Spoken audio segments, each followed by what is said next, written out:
Hello guys, आप सब लोगों का स्वागत है श्री रामा स्पेशल चैनल पर। मेरा नाम मीना गोस्वामी। आप सब कैसे हैं? मैं आशा करती हूँ आप सब बहुत अच्छे होंगे। आप सबको राधे राधे, जय श्री कृष्ण।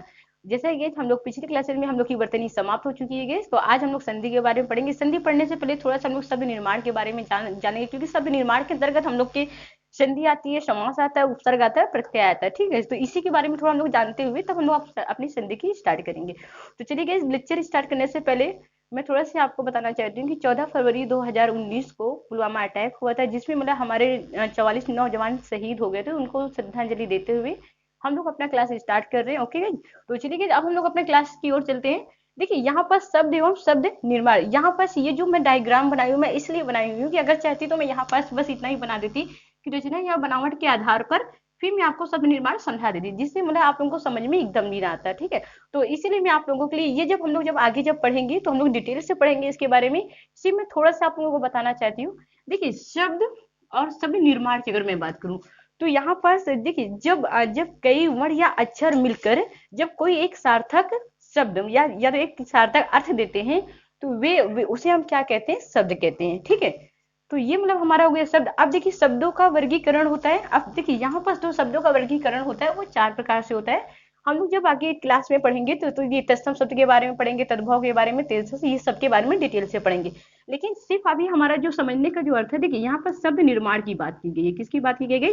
शब्द निर्माण की बात की गई है। शब्द निर्माण के अंतर्गत संधि आती है, समास आता है, आपका उपसर्ग आता है और प्रत्यय आता है। अब आप लोगों के दिमाग में आना चाहिए कि ये शब्द निर्माण आया कहाँ से है, इसकी उत्पत्ति कहाँ से होती है। तो देखिए, अगर शायद हम बात करें यहाँ पर शब्द निर्माण की, तो यहाँ पर देखिए, रचना के बनावट के आधार पर की अगर हम बात करते हैं तो ये तीन प्रकार के होते हैं। रचना के बनावट पर की अगर बात करते हैं तो ये तीन प्रकार के होते हैं। कौन कौन से होते हैं? आपका ऋण शब्द होते हैं। अब देखिए, ऋण शब्द कौन से होते हैं? रूढ़ शब्द वे शब्द होते हैं जिसका मतलब अर्थ निकले, जिसका मतलब अर्थ निकले। अगर हम उसे तोड़ कर लिखते हैं तो वो अपना अर्थ खो देते हैं। जैसे यहाँ पास अगर मैं एग्जाम्पल में बात करूं, यहाँ पास जैसे हम लिखे रात, तो यहाँ पास एक इसका अपना अर्थ है। अगर हम इसे ऐसे करके लिख देते हैं तो ये अगर अगर हम इसे तोड़ते हैं तो ये अपना अर्थ क्या करते हैं? खो देते हैं। ठीक है, तो इसे हम क्या कहते हैं? रूढ़ शब्द कहते हैं। अब यहाँ पर यौगिक शब्द की बात की गई है। देखिए, यौगिक से देखिए, योग प्लस से बना है यौगिक शब्द। यौगिक शब्द का मतलब ये चीज होता है कि जब दो शब्द मिलकर जब बनते हैं तो एक मतलब नया शब्द बन जाता है। एक जब नया शब्द बनता है, जैसे यहाँ पर हम बात करें पाठशाला, जब हम इसको आपस में मिला देते हैं तो यहाँ पास ये क्या बन जाता है? पाठशाला। एक मतलब शब्द बन जा एक शब्द बनते हैं, तो उसे उसे उसे कैसे हम क्या कहते हैं? यौगिक शब्द कहते हैं। अब देखिए, यौगिक शब्द कितने होते हैं? तो यहाँ पर चार होते हैं। अब देखिए, किसके किसके अंतर्गत आते हैं? ये आपके शब्द निर्माण के अंतर्गत आते हैं। किसके अंतर्गत आते हैं? शब्द निर्माण के अंतर्गत आते हैं। अब शब्द निर्माण के अंतर्गत आते हैं तो कौन कौन से होते हैं? ये आपका संधि होता है, ये समास होता है, आपका उपसर्ग होता है, और ये आपका प्रत्यय होता है। तो गाइस, इसी के बारे में हम लोग को पढ़ना है। आज हम लोग संधि पढ़ेंगे। अब देखिए, शब्द निर्माण के अंतर्गत आपकी संधि आती है, समास आता है, उपसर्ग आता है और प्रत्यय। और ये जो आपका शब्द निर्माण आता है वो किसके अंतर्गत रहता है? यौगिक शब्द के अंतर्गत रहता है। ठीक है, यौगिक शब्द के अंतर्गत रहता है। तो अब चलिए गाइस, हम लोग स्टार्ट करते हैं अपनी संधि। श्रीमत, मेरा बताने का मकसद यही चीज का था कि ये जो शब्द निर्माण की अगर बात करते हैं तो बच्चे लोग नहीं समझ पाते हैं कि ये शब्द निर्माण यौगिक शब्द के अंतर्गत आता है। यौगिक शब्द कितने होते हैं? चार होते हैं। अब किसके अंतर्गत आता है? शब्द निर्माण के अंतर्गत आता है। जैसे आपकी संधि हो गई, समास हो गए, उपसर्ग हो गया, प्रत्यय हो गया। तो गाइस, जैसे जैसे हम लोग आगे क्लास में पढ़ेंगे तो डिटेल से पढ़ते चलेंगे। तो चलिए अब हम लोग स्टार्ट कर रहे हैं अपना संधि। देखिए, संधि किसे कहते हैं? संधि वो मतलब होती है जो मतलब दो, देखिए संधि का मतलब होता है मेल या तो मिलाप से होता है। ठीक है, अब देखिए, संधि मतलब दो वर्णों के मेल से जो विकार उत्पन्न होते हैं उसे हम क्या कहते हैं? संधि कहते हैं। यहाँ पर अगर हम बात करते हैं, देखिए संधि की बात करें,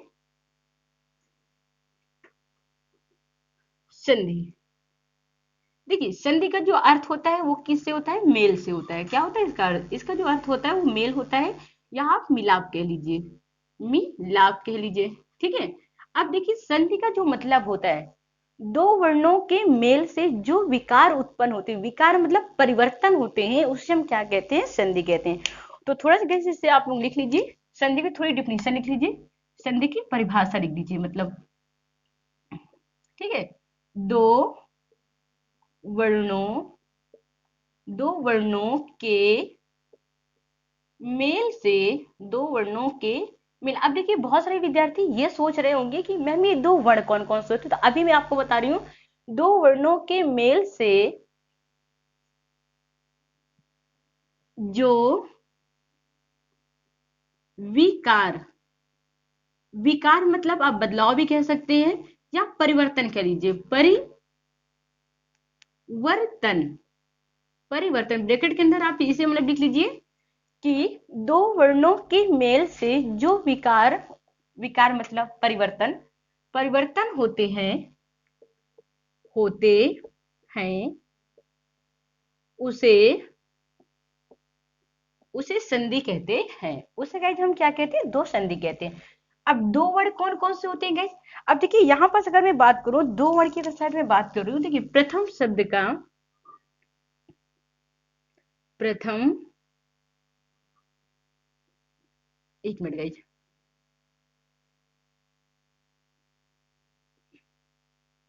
प्रथम शब्द का, प्रथम शब्द का अंतिम वर्ण, प्रथम शब्द का अंतिम वर्ण। तो बहुत सारे विद्यार्थी ये भी सोच रहे होंगे प्रथम शब्द का अंतिम वर्ण, प्लस करके लिख लीजिए, और द्वितीय, द्वितीय शब्द का, द्वितीय शब्द का प्रथम वर्ण, प्रथम वर्ण। ठीक है, जब ये आपस में मिलते हैं, जब ये आपस में मिलते हैं गाइस, तो तब संधि होती है। जब ये आपस में मिलते हैं तो यहाँ पास क्या होती है, ऐसे करके आप संधि लिख लीजिएगा। ठीक है, देखिए गाइस, अब जब ये देखिए प्रथम शब्द का दो वर्ण कौन कौन से हैं, एक आपका प्रथम शब्द होता है और एक आपका द्वितीय शब्द होता है। ठीक है, एक जब आपका अंतिम वर्ण मिलता है और इधर का प्रथम वर्ण मिलता है, जब ये आपस में मिलते हैं, जब ये आपस में मिलते हैं तभी जाके संधि होती है। जैसे यहाँ पास मैं एक एग्जाम्पल ले लूं, मुझे पता है यहाँ पास, जैसे मैं बोल दूं यहाँ पास एग्जाम्पल ले लूं, हिम, हिम धन आलय, तो आप लोग बताएंगे मैम ये तो हिमालय होता है, ये मुझे भी पता है कि हिमालय होता है, ये आपको पता है, सबको पता है कि ये हिमालय ही होता है।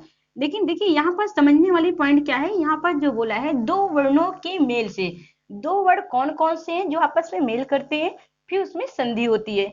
अब देखिए अगर शायद यहाँ पास बात की, देखिए अंतिम वर्ण की जो बात की गई है, अंतिम वर्ण मतलब प्रथम शब्द का अंतिम वर्ण। अब देखिए अंतिम वर्ण इसका, देखिए माँ का अंतिम वर्ण कौन सा है, आपका आ है, क्या है, आ। अब बहुत सारे विद्यार्थी सोच रहे होंगे मैम ये आ कैसे आ गया।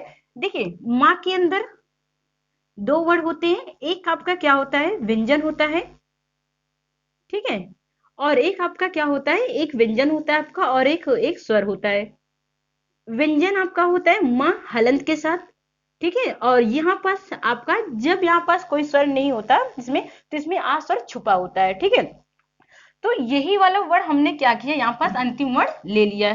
ठीक है, तो इसका ही अंतिम, माँ का अंतिम वर्ड क्या हुआ, आपका आ हो गया। अब देखिए यहाँ पास द्वितीय, द्वितीय शब्द का प्रथम वर्ण, अब ये प्रथम वर्ण कौन सा है आपका, ये आ हो गया, ये क्या हो गया, आ हो गया आपका। जब ये आपस में मेल करते हैं तो यहाँ पास क्या बन जाता है, बड़ा आ बन जाता है। देखिए जब हम लोग आगे पढ़ेंगे तो मैं डिटेल से बताऊंगी कि बड़ा आ कैसे बना। ठीक है, तो अभी सिर्फ आप इतना समझ लीजिए कि प्रथम शब्द का अंतिम वर्ण कौन सा है, ये आपका आ हो गया। द्वितीय शब्द का प्रथम वर्ण क्या हो गया, ये आपका आ हो गया। ठीक है, तो ये चीज तो गाइस आपको समझ में आ गई होगी। अब देखिए यहाँ पर जो बचा हुआ शब्द है, अब ये हलंत के साथ माँ बचेगा, क्योंकि इससे आपका आ बाहर आ गया। ठीक है, अब ये बचा हुआ वाक्य हम नीचे लिख देते हैं, लय, ये इसको पूरा करता है, ये जब इसको पूरा करेगा तो ये क्या हो जाएगा, ये जब इसको पूरा करेगा तो ही माँ, और ये यहाँ पास इसको पूरा कर देगा हिमालय। तो ये गाइस आपकी क्या हो गई, संधि हो गई, ये आपकी क्या हो गई, संधि बन गई। ठीक है, तो यहाँ पास देखिए इसी मेरा समझाने का मतलब ये चीज है, देखिए संधि की डिफिनीशन हमारी क्या, परिभाषा क्या कह रही है कि दो वर्णों के मेल से, दो वर्ण कौन कौन से, अंतिम वर्ण और प्रथम वर्ण, मतलब कि प्रथम शब्द का अंतिम वर्ण लेते हैं और द्वितीय शब्द का प्रथम वर्ण लेते हैं। जब आपस में मिलते हैं, जब ये आपस में मिलते हैं तो इसमें परिवर्तन हुआ, बड़ा आ हुआ। ठीक है, मिलते हैं तो उसे हम क्या कहते हैं, संधि कहते हैं। तो गाइस इसी में आप लोग नोट डाउन कर लीजिए। इसे मतलब आप अच्छे तरीके से इसे आप नोट डाउन कर लीजिए, ठीक है। तो संधि संधि हमारी कैसे होती है, जब दो वर्ड आपस में मिलते हैं तो इस तरह तो हम लोग को भी पता है हिम धनालय हिमालय होता है, लेकिन सिर्फ आप इसके फार्मूला, ये आपका फार्मूला ही है एक प्रकार से, ये आप फार्मूला पूरी तरह से लर्न कर लीजिएगा कि जब, ये आपका पूरा क्या है, एक फॉर्मूला है कि प्रथम शब्द का अंतिम वर्ण और द्वितीय शब्द का प्रथम वर्ण लेते हैं, जब ये आपस में मिलते हैं तो एक हमारी संधि होती है, ठीक है। जैसे हमने हिम धनालय कहा तो हिमालय आपका हो गया, ठीक है। तो इसी तरह आप इसे नोट डाउन कर लीजिए। अब देखिए गाइस, हम लोग चलते हैं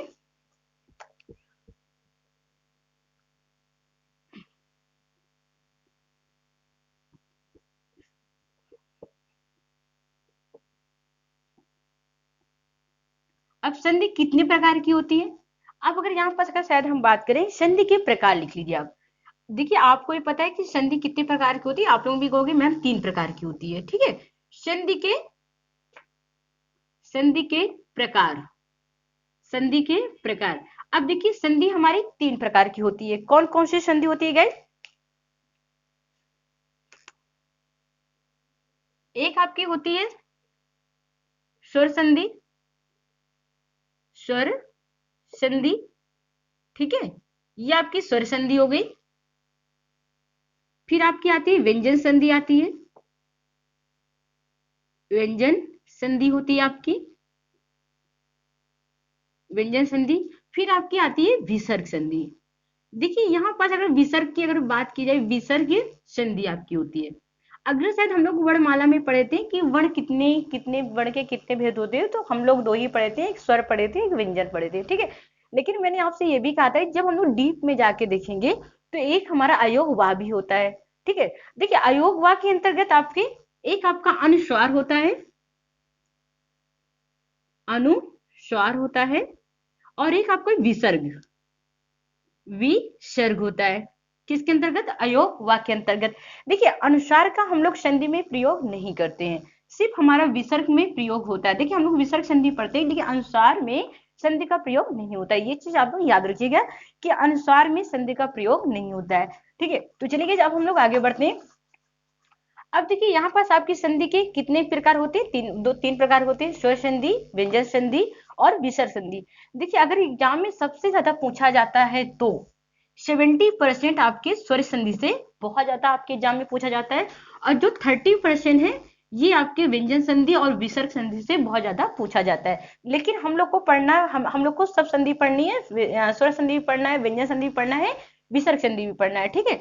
अब देखिए यहाँ पर स्वर संधि की अगर शायद बात की जाए, यहाँ पर स्वर संधि में स्वरों का मेल होता है, ठीक है, स्वर स्वरों का ही मेल होगा। व्यंजन में व्यंजनों, व्यंजन संधि में व्यंजन संधि का मेल होगा। विसर्ग में व्यंजन, वो स्वर और व्यंजन दोनों का ही मेल होते हैं, ठीक है। तो यहाँ पास अगर शायद बात किया जाएगा तो ऐसे इसी तरह आप इसको डायग्राम बना लीजिए। तो यहाँ पास आप स्वर संधि में लिख लीजिए कि किसी किसी स्वर का मेल स्वर के साथ हो रहा है तो वो कौन सी संधि होती है, स्वर संधि होती है। व्यंजन संधि, किसी, देखिए यहाँ पास आप लिख लीजिए किसी स्वर संधि का मेल किसी स्वर संधि का मेल स्वर संधि से हो रहा है तो वो क्या होती है, आपकी स्वर संधि होती है। किसी व्यंजन संधि का मेल या तो आपके स्वर के साथ होगा, या तो आपका व्यंजन, या तो किसी मतलब स्वर का मेल व्यंजन के साथ होगा आपका, ठीक है गाइज, व्यंजन संधि के साथ होगा, या तो किसी व्यंजन का मेल व्यंजन संधि के साथ होगा। तो वे गाइज हमारी कौन सी संधि कहलाएगी, हमारी व्यंजन संधि कहलाएगी, ठीक है। देखिए किसी स्वर का मेल किसी स्वर के साथ हो रहा हो तो हमारी स्वर संधि कहलाएगी। किसी व्यंजन का मेल, अगर से व्यंजन का मेल स्वर के साथ हो रहा है तो हमारी व्यंजन संधि कहलाएगी, या तो स्वर का मेल व्यंजन के साथ हो रहा है तो हमारी व्यंजन संधि कहलाएगी, या व्यंजन का मेल व्यंजन के साथ हो रहा है तो हमारी व्यंजन संधि कहलाएगी।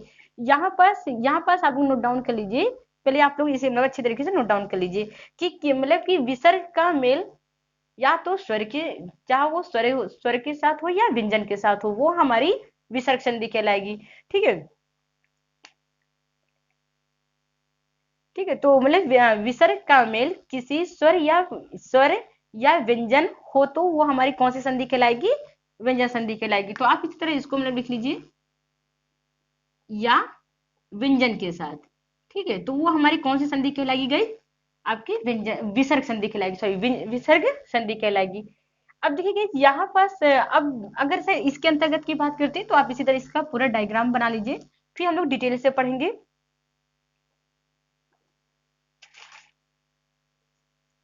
अब देखिए यहाँ पास अगर शायद बात करते हैं, ये तो मतलब हमारी रही संधि।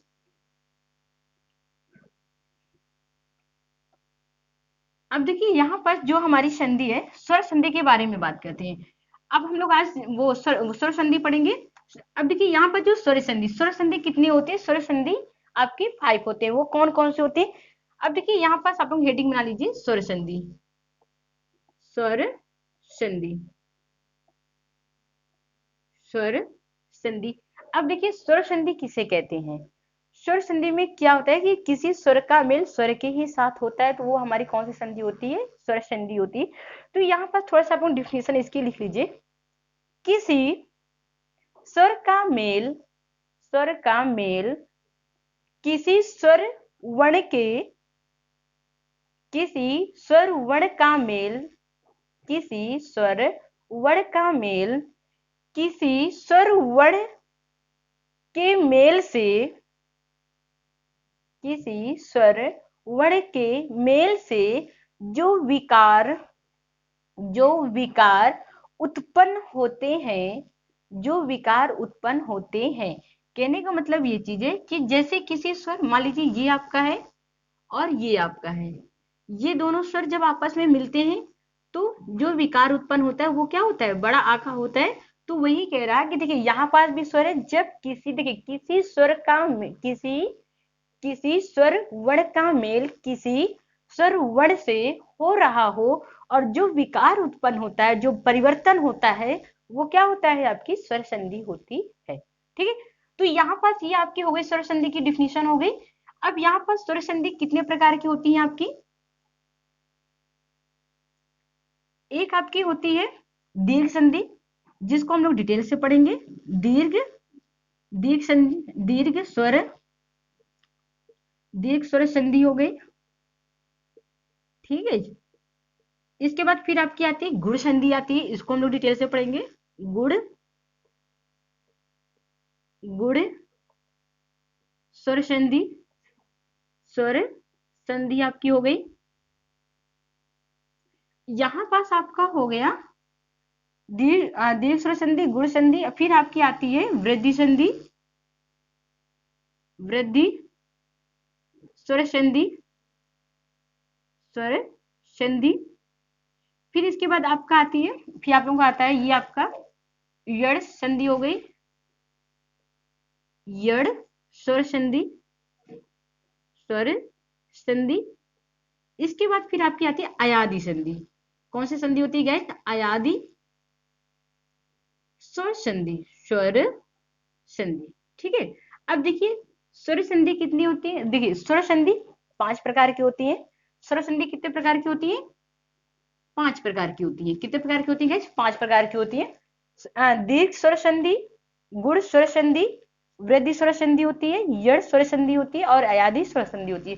तो गाइस कल की क्लासेस में हम लोग डिटेल से पढ़ेंगे, दीर्घ स्वर संधि के बारे में पढ़ेंगे, गुण स्वर संधि के बारे में पढ़ेंगे। तो इसी तरह हम लोग डिटेल से पढ़ेंगे। ठीक है, तो गाइस चलिए चलते चलते आप लोग इसे वो डायग्राम बना लीजिए इसी तरह अच्छी तरीके से। कल हम लोग पढ़ेंगे दीर्घ स्वर संधि के बारे में पढ़ेंगे। ठीक है, तो ओके गाइस, अगर आपको ये वीडियो अच्छी लगे प्लीज आप इसे शेयर करिएगा, सब्सक्राइब भी करिएगा। सब्सक्राइब भी बोले बेल आइकन की बटन होगी, आप उसे प्रेस कर दीजिएगा, जिससे आने वाली नोटिफिकेशन आपको हर वीडियोज की मिल सके। ओके, धन्यवाद।